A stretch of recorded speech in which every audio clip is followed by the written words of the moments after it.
بسم اللہ الرحمن الرحیم یسألونک عن الخمر والمیسر قل فیہما اسم کبیر ومنافع للناس واسمہما اکبر من نفعہما۔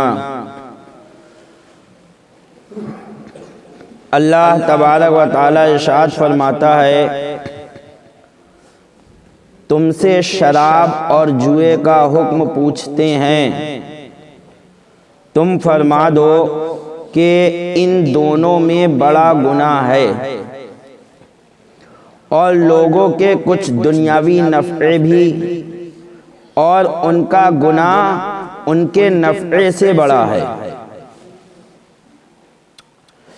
یہ آیت کریمہ کب نازل ہوئی اس کے بارے میں بتاتے ہیں کہ جب مسلمان ہجرت کر کے مدینہ منورہ آئے تو انہوں نے دیکھا کہ یہاں شراب اور جوئے کا بہت رواج ہے۔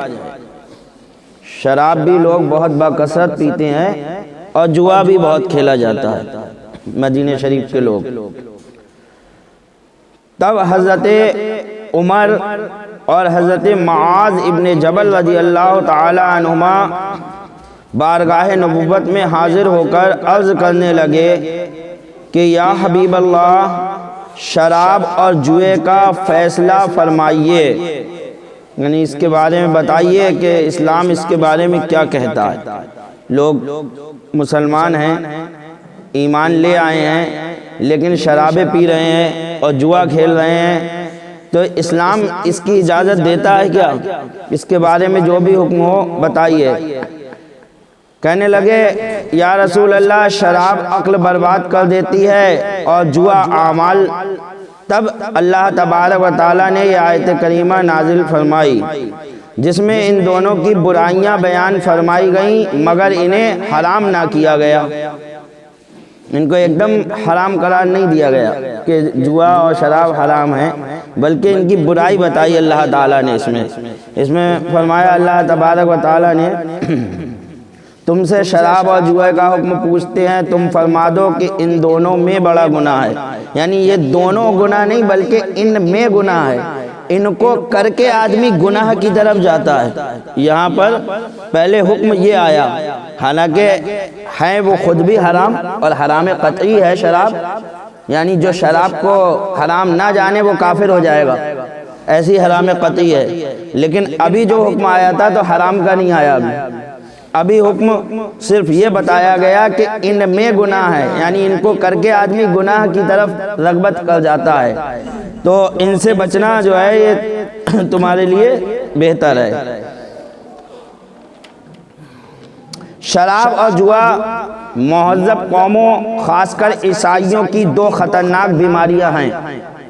شراب بھی اور جوا بھی یہ اور قوموں میں اچھا سمجھا جاتا ہے، ہاں عیسائی قوم تو بہت اچھا سمجھتی ہے اور جوئے کو بھی اچھا سمجھتی ہے، وہ لوگ باقاعدہ ان کے جو ہے اہتمام ہوتا ہے، اور اپنے یہاں ہندوؤں میں بھی ان کے مذہب کے تہواروں میں شراب چلتی ہے، عام طور پہ پی جاتی ہے، ان کے دھارمک جو کام ہوتے ہیں ان میں شرابوں کے جام چلتے ہیں اور جوا بھی کھیلا جاتا ہے۔ تو شراب اور جوا مہذب قوموں خاص کر عیسائیوں کی دو خطرناک بیماریاں ہیں جن کا علاج سوائے اسلام کے کسی اور مذہب نے نہیں کیا۔ یہ بلا بظاہر اچھی اور حقیقت میں سخت نقصان دہ ہے۔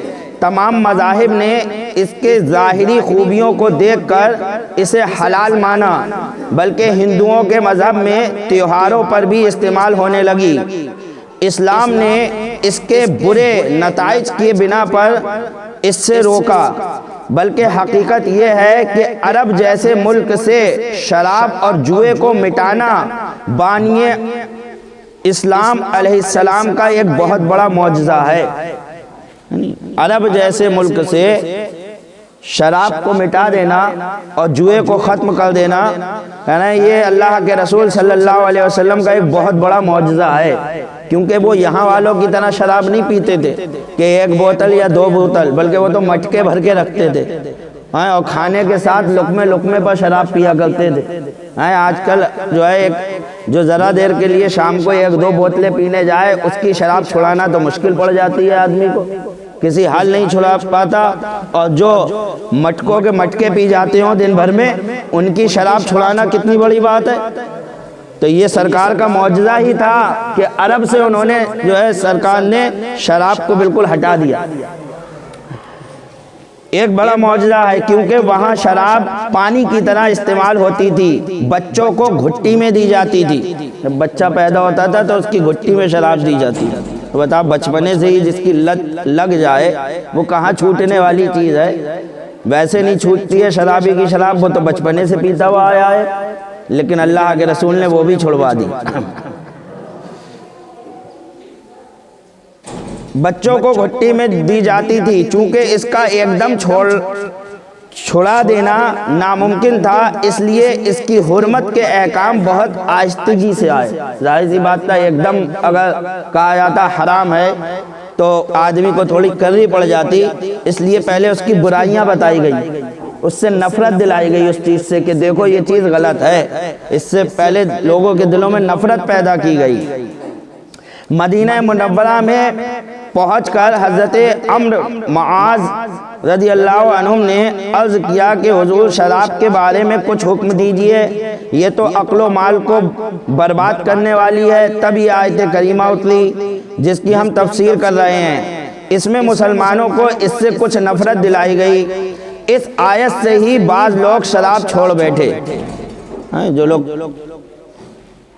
کم پینے والے تھے، انہوں نے دیکھا ارے قرآن اس کی برائی بیان کر رہا ہے تو ہٹاؤ اسے چھوڑو، انہوں نے چھوڑ دیا۔ مگر بہت سے پیتے رہے، کیونکہ حرام تھوڑی قرار دی تھی، گناہ تھوڑی تھا۔ جب گناہ نہیں تھا تو صحابہ کرام نے کہا کوئی گناہ تھوڑی ہے، تو وہ پیتے رہے، ان کو پاس پہ کوئی معاوضہ نہیں تھا، کوئی پکڑ نہیں تھی، تو بہت سے پیتے رہے۔ پھر ایک بار حضرت عبد الرحمن ابن عوف کے یہاں صحابہ کرام کی دعوت تھی، کھانے کے بعد شراب کا دور چلا، اتنے میں نماز مغرب کا وقت آ گیا۔ حضرت علی رضی اللہ عنہ کو امام بنایا گیا، آپ نے نماز میں سورہ کافرون پڑھی، مگر نشے کی وجہ سے ہر جگہ لا اڑا گئے، قل یا ایھا الکافرون لا اعبد، کیونکہ شراب پیے ہوئے تھے حضرت علی رضی اللہ تعالیٰ عنہ، تو اس وقت جب نماز شروع کری تو آپ لا چھوڑتے چلے گئے، تو لا سب جگہ آپ بھول گئے، یعنی اعبدوا ما تعبدون پڑھ گئے۔ تب یہ آیت کریمہ اتری لا تقربوا الصلاۃ وانتم سکارى، یعنی جب تم نشے کی حالت میں ہو تو نماز کے قریب مت جاؤ۔ تو اللہ تعالیٰ نے پھر یہ آیت کریمہ نازل فرمائی، پہلے یہ کہ اس میں اب یہ حکم آیا کہ جب نشے کی حالت میں ہو تو اس وقت نماز کے قریب مت جاؤ، یعنی اب بھی حرام نہیں کری گئی، بلکہ یہ بتا دیا گیا کہ نماز پڑھنے اگر جانا ہے تو شراب نہیں پیو گے، اس وقت جو ہے تمہیں شراب پینے کی اجازت نہیں ہے، تو وہاں روک دیا گیا، یعنی نشے میں نماز کے قریب مت جاؤ۔ اس کے بعد شراب کا استعمال بہت کم ہو گیا۔ اب ظاہر سی بات ہے مسلمان 5 وقت نماز پڑھتا ہے نہیں، جب 5 وقت نماز پڑھتا ہے تو اس کو دھیان رکھنا تھا کہ نماز سے پہلے ہمارے اوپر نشہ نہیں ہونا چاہیے، تو ظاہر سی بات ہے جب نماز سے پہلے نشہ نہیں ہونا چاہیے تو پھر جو ہے شراب لوگوں نے کافی کم کر دی، کہ انہیں اس بات کا دھیان تھا ایک مسلمان نماز نہیں چھوڑ سکتا۔ نہیں، آج کسی سے کہو آج دیکھو آج جمعے کا دن ہے اور ذرا ٹھنڈ پڑی تو نمازی کتنے کم نظر آ رہے ہیں، یہ آج کل کے مسلمان ہیں، وہ پہلے کے مسلمان تھے، انہیں معلوم تھا کہ نماز کی اہمیت کتنی ہے، مسلمان نماز کے لیے سب کچھ کر سکتا ہے۔ تو یہ تو ذرا سی ٹھنڈ ہے، آج لوگوں کو نہانا مشکل پڑ جا رہا ہے، حالانکہ اتنی سویدھا ہے کہ گیس پہ گرم پانی کر لو، اگر ٹھنڈے سے نہیں آ سکتے گرم سے نہا لو، سب کچھ موجود ہوتے ہوئے بھی آدمی نہاتے ہوئے کترا رہا ہے، ورنہ اتنی تعداد تو جب میں آ کے بیٹھتا تھا تو ہو جاتی تھی، جو اب یہ دکھ رہی ہے، تو اس سے پتہ یہی چل رہا ہے کہ لوگ جو ہے کچھ ایسے ہی گھوم رہے ہیں۔ اللہ تبارک و تعالیٰ انہیں توفیق عطا فرمائے کہ وہ نہائیں دھوئیں اور نماز کی طرف توجہ دیں۔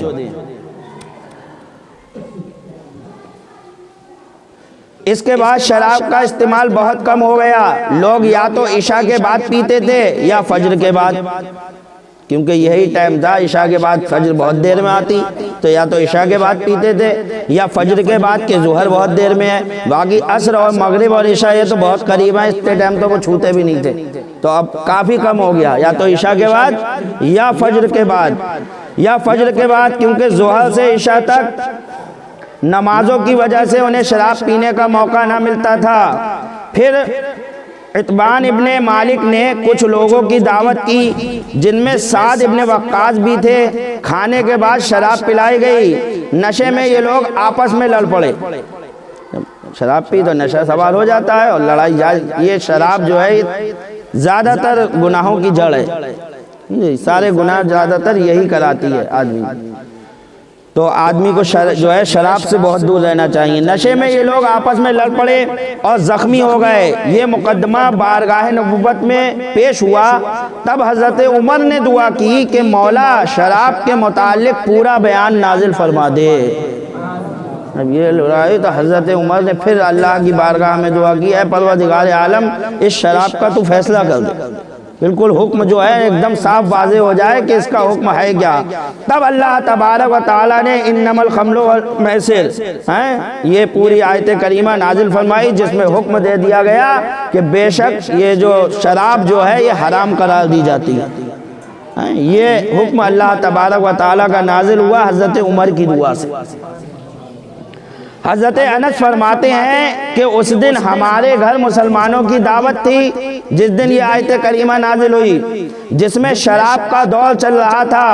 ہمارے گھر میں بہت سے مٹکے شراب کے تھے کہ اچانک منادی کی آواز کان میں آئی، یعنی شراب کا دور چل رہا تھا اور صرف کان میں یہ آواز آئی، میرے والد نے کہا انس سن کر آؤ تو کیسی منادی ہے؟ میں نے واپس آ کر بتایا کہ شراب حرام ہونے کی ندا دی جا رہی ہے، کہنا ہے اللہ کے رسول نے شراب کو حرام کر دیا ہے، یہ ندا جو ہے تمام مدینہ میں کی جا رہی ہے۔ یہ بات سن کر اہل مجلس کی یہ حالت ہوئی کہ جس کے ہاتھ میں جام تھا اس نے وہیں پیٹ پٹک دیا۔ دیکھو محبت دیکھو اور اطاعت دیکھو، نبی کے فرما بردار بنو، ان کو ابھی تک حرام نہیں تھی تو پی رہے تھے، اور یہ جیسے ہی پتہ چلا کہ اللہ و رسول اس سے ناراض ہیں اور یہ چیز گناہ ہے تو ہاتھ میں جام تھا پھینک دیا۔ آج ہم اپنی محفلوں میں غیر مسلموں سے جن کے تعلقات ہیں وہ باراتوں میں غیر مسلموں کو بلاتے ہیں اور ان کا شادی بیاہ میں الگ انتظام کر کے انہیں شراب کے جام پلاتے ہیں۔ بولو ہوتا ہے نہیں ہوتا ہے ایسا؟ ہوتا ہے ایسا، اور کہتے ہیں ان کا الگ انتظام ہم نے کر رکھا ہے۔ اسلام نے شراب کو ایسا حرام قرار دیا ہے کہ اس کا اٹھانا بھی گناہ، اس کا لے جانا بھی گناہ، اس کا بیچنا بھی گناہ، اس کا خریدنا بھی گناہ، اس کو پلانا بھی گناہ۔ سمجھ میں آئی؟ شراب ایسی حرام چیز ہے، اگر آپ اس کو لے کر جا رہے ہو تو اس کا لے جانا بھی گناہ۔ سمجھ رہے ہیں آپ؟ اس چیز کو آپ توجہ سے دھیان دیں۔ تو جس کے ہاتھ میں جام تھا اس نے وہی پٹک دیا۔ آج مسلمانوں کی شادیاں دیکھو کہ ڈی جے بج رہے ہیں، ڈھول بج رہے ہیں، انہیں پتا ہے کہ اللہ و رسول اس سے ناراض ہے، انہیں پتا ہے کہ یہ حرام ہے۔ وہاں تو پتا نہیں تھا اور پتا چلتے ہی ختم، یہاں سب کچھ پتا ہوتے ہوئے کہتے ہیں ارے خوشی کا ٹائم ہے، بچوں کی خوشی ہے۔ اللہ اور رسول کو ناراض کر کے تو بچوں کی خوشی کر رہا ہے۔ ذرا سوچنا چاہیے مسلمانوں کو، سبق لو صحابہ اکرام سے۔ صحابہ اکرام نے کیا درس دیا کہ اپنے نبی کی اطاعت و فرما برداری کے خاطر اپنا گھر بھی چھوڑا، اپنا مال بھی چھوڑا، اپنی جانیں بھی قربان کی، اور ایسی اطاعت کہ کہتے ہیں جس کے ہاتھ میں جام تھا اس نے وہی پٹک دیا، جو مٹکے سے شراب انڈیل رہا تھا اس نے وہی پیالہ توڑ دیا، جس کے منہ میں تھی اس نے کلی کر دی، اندر تک نہیں پیا، پھر منہ میں تھی تو جیسے ہی سنا شراب حرام ہے فوراً کلی کر دی۔ کوئی یہ کہے کہ ارے حضرت علی نے پیے، نادانو دیکھو تب حرام نہیں تھی، حرام ہوتے ہی ان کے فعل تو دیکھو نبی کا فرمان پہ عمل تو دیکھو کہ منہ میں تھا تو اندر نہیں جانے دیا، لقمہ باہر ہی کلی کر دی، اس نے کلی کر دی۔ جو منہ تک پیالہ لے گیا تھا اس نے وہاں سے ہی واپس کر لیا۔ پھر میں نے ڈنڈے سے سارے مٹکے پھوڑ دیے۔ اس دن مدینے کی گلیوں میں بارش کے پانی کی طرح شراب بہتی تھی۔ دیکھا سڑکوں پہ تو سبوں کے گھروں کا یہی حال تھا، سب شراب کے مٹکے توڑ توڑ کر پھینک رہے تھے۔ پورے جو ہے مدینے میں شراب ایسے بہ رہی تھی جیسے بارش کا پانی جو ہوتا ہے وہ بہتا ہے، اتنی شراب تھی لوگوں کے گھروں پر، آپ اندازہ لگائیے۔ کہتے ہیں سوکھ جانے پر بھی کئی ماہ تک زمین سے شراب کی بو آتی رہی، اتنی شراب بہائی اس دن لوگوں نے کہ سوکھنے کے بعد بھی زمین سے کئی مہینوں تک بدبو آتی رہی اس کی۔ اللہ تبارک و تعالی ہمیں اور آپ کو ایسے ہی اطاعت کرنے کی توفیق رفیق عطا فرمائے۔ نبی کے فرمان کو، ایک مسلمان کے لیے یہی سب کچھ ہے یار، اور کچھ نہیں ہے۔ ہمارے نبی کا فرمان بس ہمارے لیے کافی ہے، ہمیں کسی اور چیز کی ضرورت ہی نہیں ہے۔ اتنا پتہ چل جائے کہ اللہ اور اس کے رسول اس سے ناراض ہیں تو ایک مسلمان اس کے قریب جائے گا ہی نہیں۔ اور جوا، کیسے لوگ جوا کھیل لیتے ہیں؟ جوا کہتے ہیں جس میں دونوں طرف سے شرط لگائی گئی ہو، دونوں طرف سے۔ آج آدمی کرکٹ کھیل رہا ہے اور کرکٹ میں جو ہے جوا کرتا ہے، بازی لگاتا ہے کہ ہماری ٹیم جیت جائے تو تم اتنے پیسے دو گے، تمہاری ٹیم جیت جائے تو ہم دیں گے۔ ایسا کھیلنا بھی سب ناجائز و حرام، اس میں شرکت کرنا بھی حرام۔ سمجھو اس چیز کو، دونوں طرف سے مال کی شرط لگی ہوئی ہے کہ اگر تم ہارے تو ہم دیں گے، ہم ہارے تو تم دیں گے۔ یہ بالکل ناجائز و حرام ہے۔ مسلمانوں، حرام کا ایک لقمہ بھی مسلمان کے جو ہے منہ میں نہیں جانا چاہیے۔ اللہ کے رسول نے فرمایا کہ جو حرام کا ایک لقمہ بھی کھائے گا اور اس سے جو اس کا جسم پروان چڑھے گا وہ جنت کی خوشبو بھی نہیں پا سکتا، جنت کی خوشبو بھی نہیں پا سکتا۔ تو اللہ تبارک و تعالیٰ نے جوا اور شراب کو حرام کرا دیا۔ اسی میں سٹہ بھی آتا ہے، آدمی سٹہ لگاتا ہے، سٹے لگا رہا ہے۔ اب تو موبائلوں پہ چل گئے ہیں، موبائلوں پہ سٹے لگائے جا رہے ہیں، ایپ لوڈ ہو رہے ہیں، اس سے کمائی ہو رہی ہے سٹہ لگا کر۔ یہ سب گناہ کے کام ہیں مسلمانوں، یہ تمہارے لیے جائز نہیں ہے۔ اللہ تبارک و تعالی ہمارے مسلمان بھائیوں کو عقل سلیم عطا فرمائے۔ فتویٰ یہ ہے کہ ہر نشے والی پتلی چیز یعنی انگوری شراب اور تاڑی وغیرہ مطلقاً حرام ہے، ان کا ایک قطرہ بھی پینا جائز نہیں۔ انگوری شراب اور دیگر نشے کی پتلی چیزوں میں چند فرق ہے۔ شراب انگوری حرام قطعی ہے، اس کا منکر کافر ہے۔ جو انگوری شراب ہے اس کا منکر کافر ہے، کوئی اس کا حرام ہونے کا انکار کر دے گا تو وہ کافر ہو جائے گا، کیونکہ یہ حرام قطعی ہے، نص قطعی سے ثابت ہے۔ اس کا کسی طرح بھی استعمال جائز نہیں، جسم پر اس کی مالش بھی نہیں کر سکتے، اس کی تجارت بھی حرام ہے، اس کی کوئی قیمت نہیں، یعنی اس کے ضائع کرنے والے یا غصب کرنے والے پر تاوان واجب نہیں۔ اگر اس کو کوئی توڑ دے، یعنی آپ کے پاس شراب کی بوتل ہے اور میں توڑ دوں تو میرے اوپر کوئی نہیں کہ آپ پیسے مانگو مجھ سے، کہ صاحب پیسے دو اس کے، یہ میں جو ہے 500 کی لے کے آیا تھا، اس کی کوئی قیمت ہی نہیں ہے اسلام میں، کائے کے پیسے، تو اس پہ کوئی تاوان نہیں ہوگا، چاہے جو ہے اسلامی حکومت ہو، چاہے مقدمہ لے کر جاؤ، وہاں بھی کوئی نہیں سنوائی ہوگی، کہ اس کی شراب کی اسلام میں کوئی قیمت ہی نہیں رکھی ہے۔ قیمت والی چیز کا تو پیسہ ملے گا، جس کی قیمت ہی نہیں ہے پیسہ کھائے گا۔ یہ نجاست غلیظہ ہے، اس کے پینے والے کو 80 کوڑے مارے جائیں گے، اگرچہ نشے کی حد سے کم ہی پیے۔ اسلام میں، اسلامی حکومت میں 80 کوڑوں کی سزا ہے۔ حضرت علی فرماتے ہیں کہ اگر اس کا ایک قطرہ کنویں میں گر جائے پھر اس جگہ مینار بن جائے تو میں اس پر آذان نہ کہوں۔ سمجھ لو کتنی نفرت دلا رہے ہیں حضرت علی، کہہ رہے ہیں اگر اس انگوری شراب کا ایک قطرہ کنویں میں گر جائے پھر وہ کنواں سوکھ جائے، اس پہ مینار بنا دی جائے تو میں اس مینار پہ آذان نہیں پڑھوں گا۔ یہ نفرت دلانے کے لیے کہا ہے، حالانکہ وہ پاک تو ہو ہی گئی جگہ، لیکن نفرت حضرت علی کو دلانا مقصد ہے کہ شراب سے نفرت کھاؤ۔ کتنی بری چیز ہے، میں اس پر آذان نہ کہوں، اور اگر دریا میں گر جائے پھر خشک ہو کر وہاں گھاس جمے تو میں اپنے جانور کو نہ چراؤں۔ حضرت علی کے قول ہے، کہہ رہے ہیں میں اس جگہ پہ اپنا جانور نہ چراؤں، جانور کو وہاں کی گھاس نہ کھلاؤں، انسان تو بہت دور کی بات ہے۔ انگوری شراب کے علاوہ دیگر شرابیں بھی حرام ہیں، یعنی انگوری تو حرام قطعی ہے، اس کے علاوہ اور دوسری طریقے سے جو شرابیں بنتی ہیں وہ سب بھی حرام ہیں۔ نشے کی خشک چیزیں جیسے بھنگ اور افیون وغیرہ سے نشہ لینا بھی حرام ہے، لیکن دوان کھانا جائز۔ بھنگ یا افیون وغیرہ یہ جو سوکھی چیزیں ہیں، کہہ رہے ہیں ان سے نشے کے طور پر اسے استعمال کرنا یہ بھی حرام ہے، لیکن دوا کے طور پر اس کو لینا یہ جائز ہے، جیسے بہت سی دواؤں میں اس کو ملایا جاتا ہے، بتاتے ہیں، اسی لیے بچوں کو کھلائی جاتی ہے۔ دیگر استعمال میں بھی آ سکتی ہے، یہ نجس نہیں ہے، بھانگ اور افیون یہ نجس نہیں ہے، ناپاک نہیں ہے، لیکن اس کو نشے کے طور پر استعمال کرنا یہ حرام ہے، اور دوا کے لیے استعمال کرنا یہ جائز ہے۔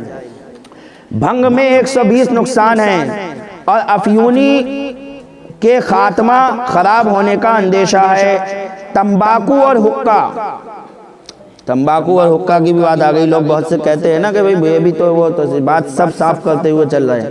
تمباکو اور حقہ 1015 ہجری میں دمشق میں ایجاد ہوا، اس سے پہلے نہ تمباکو تھی نہ حقہ تھا، بلکہ 1015 ہجری میں دمشق کی سرزمین پر یہ ایجاد کیا گیا۔ کہہ رہے ہیں اسے بطریق نشہ استعمال کرنا حرام ہے۔ اگر نشے کے طور پر آپ تمباکو لے رہے ہو یا حقہ پی رہے ہو تو یہ بھی حرام ہے، سمجھے؟ اگر نشہ نہ ہو تو حلال ہے، اگر نشے کے طور پر نہیں لے رہے ہو تو پھر حلال ہے، اور نشہ نہ ہو، مگر پھر بھی اس سے بچنا بہتر ہے، بچنا پھر بھی بہتر ہے، چاہے تمباکو ہو چاہے حقہ ہو، بہتر بچنا پھر بھی ہے، اس سے بچنا بہتر۔ اور جب تک کہ منہ میں اس کی بو آئے مسجد میں آنا منع ہے، یہ بھی یاد رکھو، جب تک تمباکو کی بو آ رہی ہے یا حقے کی بو آ رہی ہے آپ کے پینے کے بعد، تو جب تک مسجد میں آنا منع ہے۔